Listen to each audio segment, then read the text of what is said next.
Assalamualaikum warahmatullahi wabarakatuh.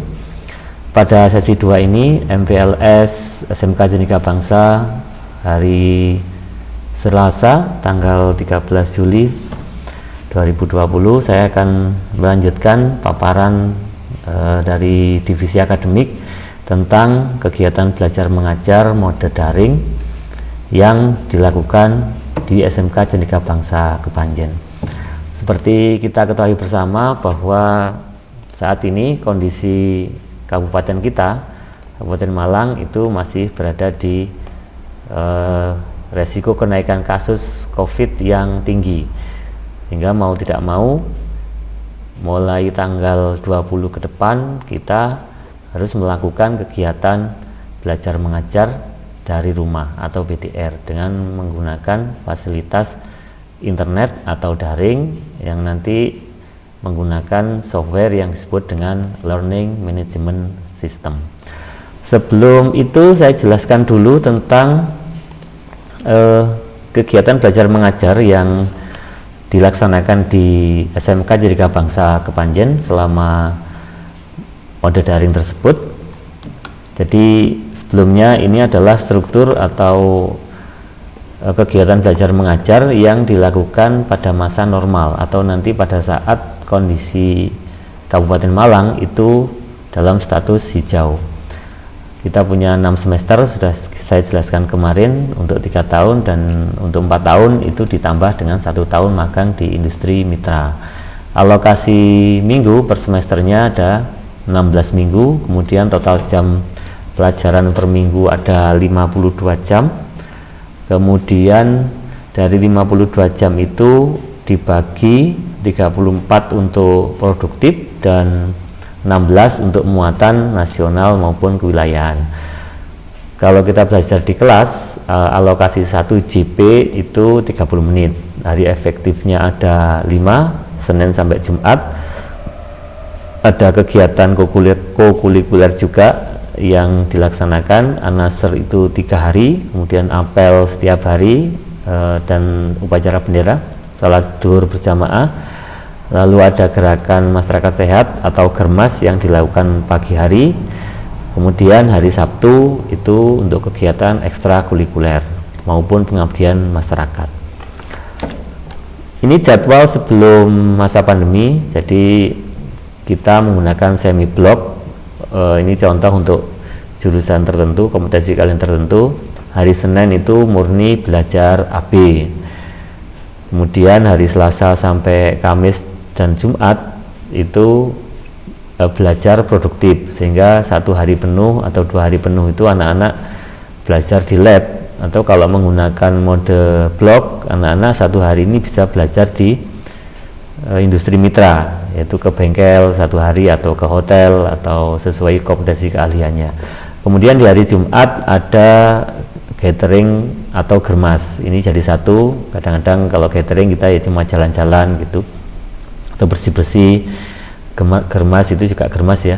Kemudian ada juga kegiatan yang hari Jumat ini berganti-ganti tiap Jumat, senam misalkan, atau mungkin istighosah ya. Itu gerakan yang kita lakukan, kegiatan yang kita lakukan pada hari Jumat. Hari Sabtunya ekstrakurikuler. Nah, bagaimana dengan kondisi sekarang yang dalam kondisi transisi menuju new normal? Sebenarnya belum new normal, yaitu kita masih berada di zona kuning atau oranye atau merah. Alokasi yang digunakan untuk per semesternya tetap kita plot 16 minggu, kemudian total JP-nya per minggu tetap 52, cuma ini sekarang kita konversi karena anak-anak harus belajar di rumah, sehingga 52 itu kita kalikan dengan 40 menit. 40 menit adalah amanah undang-undang dari Permendikbud nomor 34 bahwa 1 JP untuk SMK adalah 45 menit. Dibagi 60 untuk menemukan jam dalam 1 minggu. Ketemu 39 jam tiap minggunya.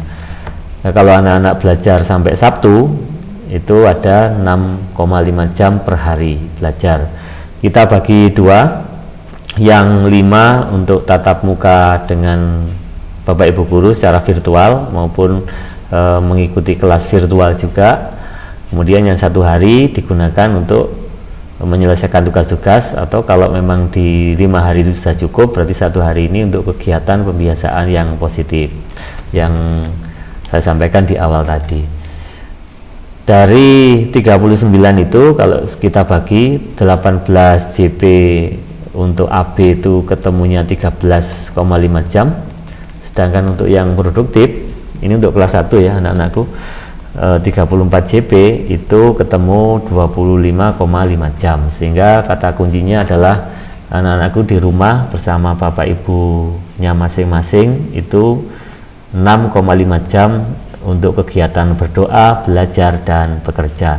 Jangan dibayangkan sulit anak-anakku sekalian, karena 6,5 jam itu tidak melulu berada di depan laptop. Anak-anakku nanti ketika ibadah, menjalankan sholat duha misalkan, itu sudah diakui sebagai sebuah kegiatan belajar. Anak-anak nanti kalau membantu orang tua sesuai dengan instruksi di kelasnya nanti di LMS-nya itu sudah dianggap sebagai sebuah kegiatan belajar, sehingga harapan kita bersama, harapan sekolah, waktu 6,5 itu waktu yang menyenangkan, tidak melulu berada di depan laptop, berada di depan HP, atau berada di depan TV. Itu struktur kurikulum SMK Jenderal Bangsa di masa transisi new normal. Jadi diingat-ingat, kita belajar 6,5 jam per hari. Mode jadwalnya berubah, jadi kalau yang tadi itu normal ya, yang sekarang era new normal ini belajarnya seperti ini mode daring. Yang versi 1 ini pergantiannya tiap minggu, jadi di minggu pertama ini kita ada 16 minggu. Di minggu pertama ini anak-anak belajar dengan Ibu Feni untuk mata pelajaran pendidikan agama dan budi pekerti. Kemudian yang produktif, yang peminatan kejuruan dengan Bu Tati untuk mata pelajaran simulasi dan komunikasi digital. Olahraga itu pembiasaan, tapi mungkin nanti Pak Anam akan memberikan materi di minggu-minggu tertentu, tapi olahraga di masa new normal ini berupa pembiasaan. Demikian juga dengan agama nanti, walaupun Bu Feni minggu kedua sudah tidak mengajar, tapi anak-anak masih ada kewajiban untuk melakukan kebiasaan positif religius, yaitu agama, sehingga dalam 1 minggu itu ada 4 macam kegiatan. Yang pertama mata pelajaran A atau B, yang kedua mata pelajaran C, yang ketiga pembiasaan religius, dan yang keempat kegiatan olahraga. Itu dalam 1 minggu anak-anak mengalami atau mengikuti melaksanakan 4 macam kegiatan. Dan pelajaran agama ini akan habis, makanya tadi ada waktu 1 hari untuk mengerjakan tugas dan sebagainya, karena pelajaran agama tahap 1 itu akan berakhir di minggu pertama. Minggu keduanya anak-anak belajar PKN, pendidikan Pancasila dan Kewarganegaraan, dengan Bu Ayu yang berpasangan dengan mata muatan peminatan kejuruan Bu Novia. Jadi terus seperti itu sampai minggu ke-8. Minggu ke-8 ada PTS ya, penilaian akhir, kemudian mengulang lagi seperti minggu pertama sampai minggu ke-15. Minggu ke-16 nya ada ujian lagi untuk menuju ke semester 2 berikutnya gitu. Itu mode pertama. Mode keduanya pergantiannya mungkin juga tiap hari, karena untuk mata pelajaran produktif ini bebannya beda dengan AB. Kalau AB mungkin bisa merata ya, 1 minggu begitu, tapi untuk produktif bisa, karena ada pelajaran itu yang cuma sedikit, mungkin hanya 4 hari habis atau mungkin 2 hari habis begitu, sehingga mode ini dimungkinkan. Ini kita start misalnya start tanggal 20, nanti 5 hari lagi sampai tanggal 24, tapi tetap berpasangan ya, jadi pasangannya tetap ada 4 kegiatan itu. Kemudian tanggal 24 misalkan ini belum habis, anak-anak kan libur, ini hari 24 itu tanggal hari Jumat, Sabtu Minggu libur, nanti Senin melanjutkan lagi tetap dengan Budwi Bahasa Indonesia, begitu mode keduanya. Begitu juga mungkin Sama dengan yang yang AB, yang produktif juga seperti itu. Nanti tanggal 24 dengan Bu Novia belum selesai pelajarannya, kena libur, lalu Senin tanggal 27 dilanjutkan lagi dengan Ibu Novia, seperti itu. Jadi bisa dua mode tadi, yang ganti per minggu atau ganti per hari, tergantung bobot pelajaran yang di sini dan yang juga yang di sini. Ini ya, tapi tetap paketnya satu hari atau satu minggu itu ada 4 kegiatan. Yang pertama religius, yang kedua olahraga, yang ketiga kegiatan materinya yang A, B, kemudian yang keempat kegiatan materi juga yang produktif. Itu untuk proses kegiatan belajar mengajar di masa pandemi melalui daring anak-anakku. Saya lanjut sedikit tentang resumenya ya. Ini resumenya. Jadi ada 4 kegiatan yang harus kalian lakukan di rumah bersama orang tua selama 5 jam: belajar, berdoa, dan bekerja. Kegiatan religius, olahraga, mapel AB, dan produktif. Kita lanjutkan ke lingkup penilaian. Jadi di awal sudah saya singgung bahwa kompetensi yang harus diraih Cendika nanti ketika lulus, ketika belajar itu ada 4. Yang pertama spiritual, kompetensi keagamaan, kemudian yang kedua sosial, yang ketiga keterampilan, dan yang terakhir pengetahuan. Kompetensi yang atas, spiritual dan sosial, itu nanti di raport ditulis sebagai kompetensi sikap. Bentuknya bukan angka anak-anakku, jadi kompetensi sosial dan spiritual itu akan ditulis dalam bentuk deskripsi, keterangan. Misalkan anak-anakku rajin mengerjakan sholat, anak-anak rajin membaca Al-Quran dan sebagainya, rajin membantu orang tua, begitu. Itu nanti masuk di rapor masing-masing. Nah, yang dua, pengetahuan dan keterampilan, ini berupa angka, jadi semuanya nanti akan masuk raport. Setelah penilaian seperti itu, maka di menjelang kelulusan atau di akhir pembelajaran itu yang output dokumennya atau yang ijazah dan sertifikat yang akan diperoleh anak-anak seperti ini.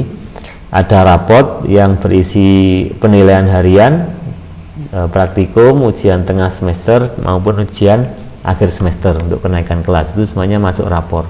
Kemudian tahun kemarin ada ujian satuan pendidikan berbasis komputer USPBK. Kita sudah melaksanakan itu untuk kelulusan tahun kemarin. Nah, tahun kemarin juga ujian nasional berbasis komputer itu ditiadakan. Kita tunggu tahun ini apakah jadi ditiadakan lagi apa tidak di masa pandemi. Nah, semuanya ini masuk SKHUN. Nah, kalau dua-duanya digabung nanti menjadi ijazah. Selain ijazah, SMK Cendika Bangsa juga menyelenggarakan sertifikasi. Ada 2 sertifikasi yang dilakukan. Yang pertama disebut dengan uji kompetensi. Ini melibatkan BNSP dari Kemenaker melalui LSP maupun dengan dunia usaha dan dunia industri. Semuanya mendapat sertifikat.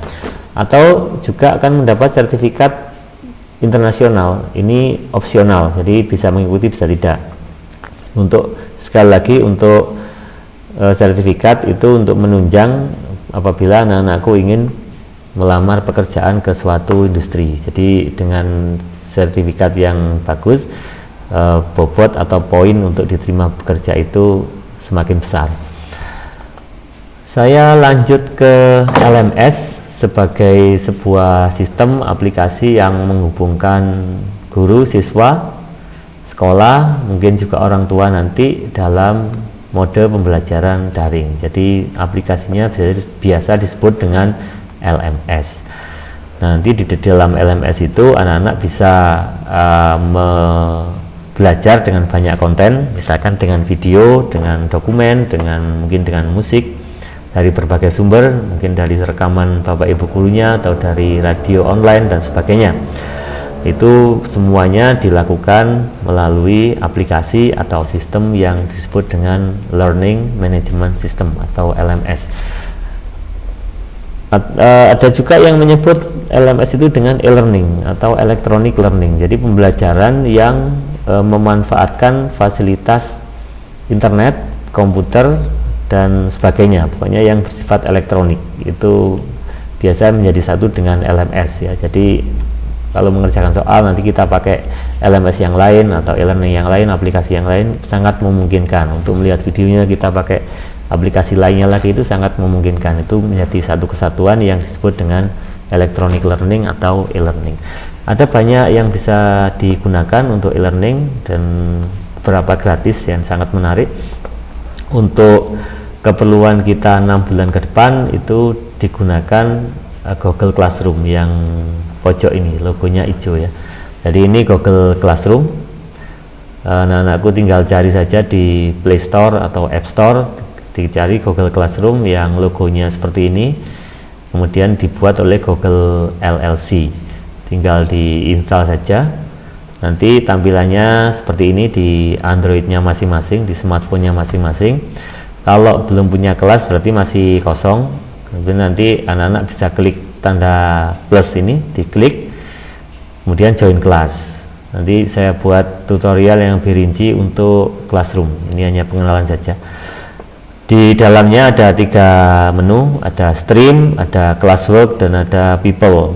Stream itu digunakan untuk diskusi, jadi ada pengumuman, ada penugasan diskusi ya, yang sifatnya diskusi itu diumumkan di stream. Atau mungkin Bapak Ibu guru minta sesuatu untuk diberi komentar, melihat video kemudian anak-anak harus memberi komentar, itu dilihat di stream. Nah, classwork ini digunakan untuk mengupload materi dari Bapak Ibu guru. Jadi anak-anak kalau melihat materi itu di classwork, materinya bisa juga bermacam-macam, bisa buku, bisa presentasi seperti ini, bisa video dan sebagainya. Kemudian di classwork juga ada tugas ya. Kemudian di classwork juga ada quiz atau pilihan ganda yang seperti itu. Nanti juga anak-anak kalau mengupload sesuatu, mengupload hasil karya berupa foto atau berupa dokumen, itu dilakukan di classwork. Nah, people adalah kumpulan dari siswa yang ada di kelas itu dan guru-gurunya. Itu sekilas tentang Classroom. Terima kasih sudah mengikuti paparan akademik yang kedua. Ada kurang lebihnya mohon maaf. Tetap jaga kesehatan, kita berdoa agar kondisi pandemi ini segera berlalu dan kita bisa belajar bertatap muka dengan normal kembali. Terima kasih. Saya Setio Budi, saya akhiri. Wal muwaffiq ila haqq. Assalamualaikum warahmatullahi wabarakatuh.